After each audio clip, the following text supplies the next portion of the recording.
شعبان المعظم د اسلامی کال د اتمی میاشتي اولنی وی جمعه المبارک دا میاشت څه فضیلت لري دا میاشت د عظیمه میاشت ده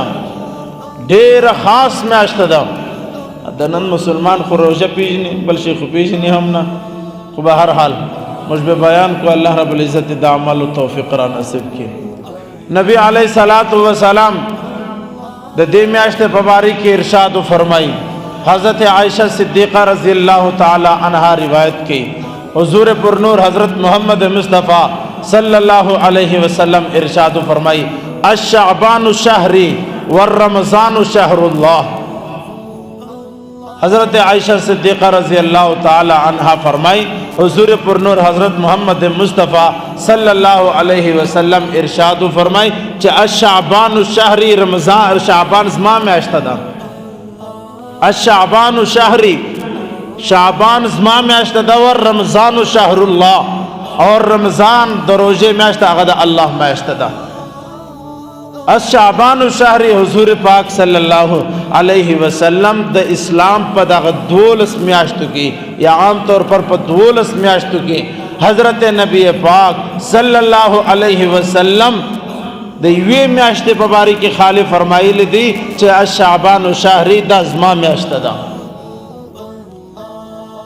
مقصد چیز دی الله نبی صلی الله علیه وسلم امت ته تعلیم ورکړي که زما سره مینه او محبت لري که پر ما باندې ایمان او عقیده لري که زما سره مینه او تعلق لري نو به الشعبان شهری در شعبان میاشت زما میاشت ده زما چې کم اعمال په شعبان کې دي هغه ته هم ازخو پوره زندگی زموږ د رسول الله ده پورا کال زموږ د رسول پاک صلی الله علیه وسلم دی پورا کال د نبی علیه صلوات و سلام دی صحابه اکرام رضوان الله تعالی علیهم اجمعین سره کوم د نبی علیه السلام سره عشق و محبت ہو صحابه اکرام رضوان الله تعالی علیهم اجمعین د نبی علیہ السلام پر حکمو باندې نه د نبی علیہ السلام پر اشارو باندې نه بلکې د نبی علیہ الصلوۃ والسلام د زړه پر ارمانو باندې ژوند تیراوي ډیره غټه خبره ده یوه د چا حکم هم سي یوه د چا اشاره دا هم ځان ته عمل یوه د چا د زړه تمنا ارزو خواهش صحابه اکرام د نبی پر حکم باندې قربان ول صحابه اکرام رضوان الله تعالی علیهم اجمعین د نبی پر اشارو باندې قربان ول لیکن صحابه اکرام رضوان الله تعالی علیهم اجمعین د نبی علیه الصلاۃ والسلام د زړه پر ارمانو باندې خپل هر څه قربانول اکرام رضوان الله تعالی علیهم اجمعین دومره مینو حضرت عبدالله بن عمر رضی الله تعالی عنہ بلکہ دا غسمخ کی اور حضرت معاویہ رضی اللہ تعالیٰ عنہ یو حضرت مشہور امیر معاویہ رضی اللہ تعالیٰ عنہ دا بل صحابی دی حضرت معاویہ رضی اللہ تعالیٰ عنہ نبی علیہ السلام پا مجلس کی حاضر سو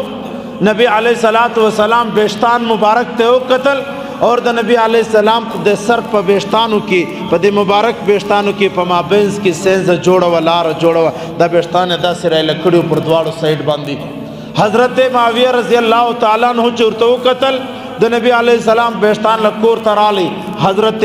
معاویہ رضی اللہ دخل بیشتان هم داسی جوڑول لیکن حضور کائنات صلی اللہ علیہ وسلم جوڑ لیکن حضور کائنات صلی اللہ علیہ وسلم بیشتان خو نرمول د دې صحابی بیشتان سخت ول کازمشتي باز علاقو کې خلکو بیشتان ډیر سختي ګونګریالي بیشتان په 100 بیشتان ډیر کوشش وکړي چې د خپل بیشتان د حضور صلی اللہ علیہ وسلم پر بیشتانو برابر کم لیکن دا سے ناممکنو پشمن زدہ کار نہ کی دی دا بیشتان نخلاص دل حضرت معاویہ رضی اللہ تعالی عنہ لاڑی یو وسپند را واخستا پر ور کشش والا هغه وسپند چسترا سو نو خپل پسر کې دا سرا تیر کلا اور خپل بیشتان هم وسوزل خپل سر پوست هم وسوزی خپل ځان هم زخمی کی چار رسول کائنات صلی اللہ علیہ وسلم تو فرمایل اے دا اللہ نبی صلی اللہ علیہ وسلم نن خو حضرت معاویہ خپل بیشتان هم سوزلی خپل پوست هم سوزلی خپل ځان هم زخمی کړي اللہ نبی صلی اللہ علیہ وسلم فرمائی یا معاویہ دا څنګه کارو کې حضرت معاویہ ورته فرمای اے د الله نبی صلی الله علیه وسلم زما د پر رب ذوالجلال قسم ما چې ستا بېشتانو ته وکتل خپل بېشتان مې اسې جوړول وغوښتل لیکن زما بېشتان سخت ول ستا پر طرز باندې نه جوړېدل ما خپل بېشتان وسوځل خپله چمړه مې وسوځله لیکن خپل بېشتان مې ستا په رقم جوړ کړي دي راغلی الله نبی صلی الله علیه وسلم وژړل وی فرمایل المعاویه دومره کیسه نه وه خیر و پروا نه وه ته فرمایي یا رسول الله صلی الله علیه وسلم ستا بېشتان یو رقم وي زموږ بېشتان بل رقم وي دا سوال نسي پیدا کېدلی ستا په مینه کې ستا په محبت کې ستا په الفت کې ستا په تعلق کې دا هر څه زموږ قربان دي اور صحابه حضرت عبدالله ابن عمر رضی الله تعالی عنه ډېر مشهور صحابي حضرت عمر رضی الله عنه مشر زوی دي حضرت عبدالله بن عمر رضی الله تعالی عنہ روان دی پر آس باندې سپور دی